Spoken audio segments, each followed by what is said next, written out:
As-tu déjà eu l'impression que tout s'accélère, que le monde autour de toi devient de plus en plus bruyant, chaotique, et que garder ton calme devient presque impossible? Si c'est le cas, respire. Parce qu'aujourd'hui, je vais te partager 10 leçons stoïciennes puissantes des principes anciens, mais plus utiles que jamais pour rester zen dans un monde en turbulence. Les stoïciens vivaient il y a plus de 2000 ans, et pourtant, leurs enseignements sont d'une modernité incroyable. Ils savaient déjà ce que nous oublions trop souvent.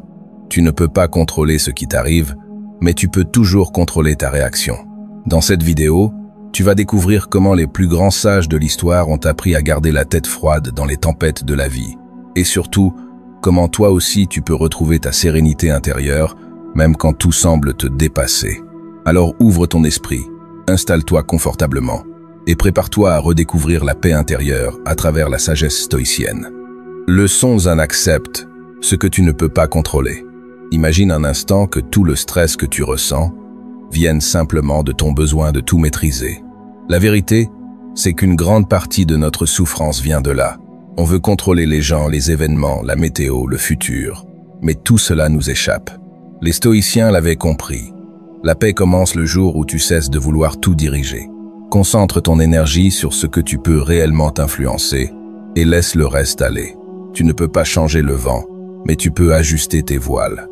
Tu ne contrôles pas la pluie, mais tu choisis ton manteau. Tu ne contrôles pas les autres, mais tu choisis ta réaction. En lâchant prise sur l'incontrôlable, tu libères une puissance intérieure immense. Ton esprit s'apaise, tes décisions deviennent plus claires, et tu avances enfin sans ce poids invisible sur les épaules. Accepter, ce n'est pas renoncer, c'est choisir la sagesse plutôt que la résistance. Leçon 2, cultive la maîtrise de toi-même. La vie n'est pas toujours calme. Parfois, elle te teste, te provoque, te pousse dans tes retranchements. Et c'est dans ces moments-là que ta vraie force se révèle. La maîtrise de soi, c'est ce bouclier intérieur qui te protège des excès de tes émotions. Ce n'est pas ignorer ce que tu ressens, mais refuser d'en être esclave. Quand tu apprends à garder ton calme face aux tempêtes, tu gagnes une clarté que peu de gens possèdent. Tu décides au lieu de réagir. Tu choisis la réflexion plutôt que l'impulsion. Cette discipline émotionnelle, c'est l'une des compétences les plus puissantes dans le monde moderne. Elle te rend plus fort, plus concentré, plus respecté. En maîtrisant tes réactions, tu protèges tes relations, ton énergie et ta paix intérieure. Alors la prochaine fois que tu sens la colère monter, que le stress t'envahit, fais une pause, respire, observe et choisis ta réponse. Parce qu'à cet instant précis, c'est toi qui reprends le contrôle. Leçon 3. Pratique la gratitude. On passe tellement de temps à courir après ce qu'on n'a pas, qu'on oublie d'aimer ce qu'on possède déjà. Les stoïciens voyaient dans la gratitude une arme secrète contre la frustration et la peur. Chaque matin, prends quelques secondes pour remarquer les choses simples. Le toit au-dessus de ta tête, la santé, un sourire, une opportunité, ou simplement le fait d'être en vie. La gratitude ne nie pas les difficultés, elle t'aide à les traverser avec lumière. Tiens un carnet de gratitude, ou simplement une pensée du soir. Qu'est-ce qui m'a apporté de la paix aujourd'hui? Peu à peu, ton esprit se recalibre. Le négatif prend moins de place. Tu réalises que tu as déjà bien plus que tu ne le crois. Et c'est souvent là, dans cette reconnaissance, si leçon 4. Visualise le pire pour mieux vivre le présent.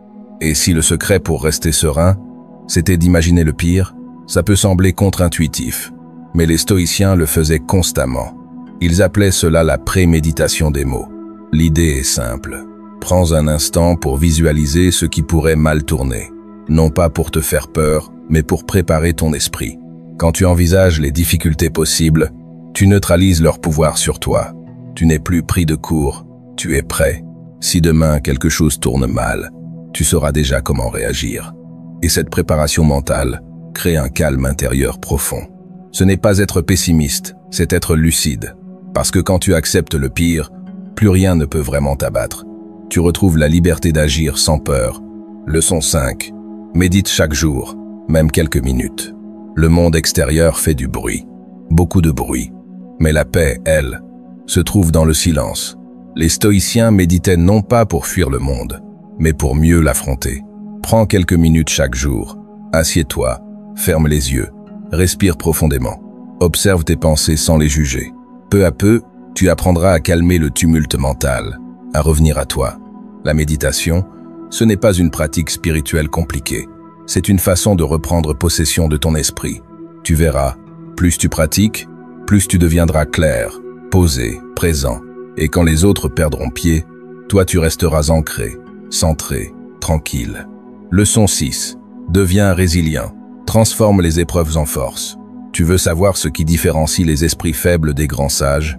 Ce n'est pas la chance, ce n'est pas le talent, c'est la résilience. Les stoïciens voyaient dans chaque difficulté une occasion de grandir. Quand la vie te teste, elle ne cherche pas à te détruire, elle te forge. Chaque obstacle est une salle d'entraînement pour ton esprit. Tombe, relève-toi, échoue, apprends. Sois fier des cicatrices, elles prouvent que tu as survécu là où d'autres auraient abandonné. La résilience, ce n'est pas ignorer la douleur, c'est avancer malgré elle. Alors la prochaine fois que tout s'effondre autour de toi, demande-toi, que suis-je en train d'apprendre? Parce que c'est souvent dans les moments les plus sombres que tu découvres ta vraie lumière. Leçon 7. Libère-toi du regard des autres. Rien n'est plus épuisant que de vivre pour plaire à tout le monde. Et rien n'est plus libérateur que de t'en détacher. Les stoïciens enseignaient que l'opinion des autres n'a de pouvoir que si tu la lui donnes. Les jugements viendront toujours. Certains t'admireront, d'autres te critiqueront, parfois pour les mêmes raisons. Mais tant que tu vis en accord avec tes valeurs, tu es libre. Tu n'as pas besoin d'être compris par tout le monde, seulement d'être aligné avec toi-même. Alors laisse les autres parler. Leurs mots ne t'appartiennent pas. Continue d'avancer avec calme et conviction. Parce que la paix, la vraie, commence le jour où tu cesses de chercher l'approbation des autres. Leçon 8. Sois conscient de tes pensées. Tes pensées façonnent ton monde. Si tu laisses entrer le chaos dans ton esprit, tu verras du chaos partout. Être stoïcien, c'est devenir le gardien de ton mental. Observer ce qui se passe à l'intérieur avant de réagir à ce qui se passe à l'extérieur. Quand une pensée négative surgit, « Je ne suis pas assez bon, je vais échouer », arrête-toi. Respire, observe-la, et choisis d'en créer une nouvelle. « Je suis en train d'apprendre, je progresse, je deviens plus fort ». Tu ne contrôles pas toujours ce que tu ressens, mais tu peux toujours choisir ce à quoi tu donnes de l'attention. Et là, tu reprends le pouvoir. Leçon 9. Pratique. La modération. Tout excès finit par devenir une prison, même le plaisir. Les stoïciens cherchaient l'équilibre, pas la privation. Ils savaient que la vraie liberté vient quand tu n'es plus esclave de tes désirs. Apprends à profiter sans abuser, à savourer sans dépendre. Mange, ris, célèbre, vise pleinement, mais garde toujours la maîtrise. La modération, c'est l'art de goûter la vie sans se perdre dedans. Elle t'empêche de te brûler dans l'excès et t'offre une stabilité intérieure rare dans un monde d'extrêmes. Leçon 10. Souviens-toi, tout passe, rien ne dure, ni la douleur, ni la joie, ni les tempêtes. Et c'est justement ce qui rend la vie si belle. Quand tout semble s'effondrer, rappelle-toi, ce moment n'est que temporaire. L'impermanence n'est pas une menace, c'est une promesse, celle que le changement est toujours possible. Tu n'es pas figé, tu évolues, tu traverses, tu grandis. Et comme le disait Marc Aurèle, le temps est un fleuve qui t'emporte, mais toi, tu peux apprendre à nager avec lui. Alors ne crains pas la fin des choses, accueille-les, car chaque fin prépare un nouveau commencement. Conclusion. Voilà les 10 leçons stoïciennes qui peuvent transformer ta manière de vivre, de penser et surtout de réagir face au chaos. La paix intérieure ne s'obtient pas dans le contrôle du monde, mais dans la maîtrise de soi-même. Si cette vidéo t'a inspiré, montre-le en appuyant sur j'aime et en t'abonnant pas pour flatter l'algorithme, mais pour construire ensemble une communauté d'esprit calme dans un monde agité. Rappelle-toi, tu ne peux pas tout changer autour de toi, mais tu peux toujours te changer toi. Et parfois, c'est suffisant pour changer le monde. Anxieuse, que commence la vraie sérénité.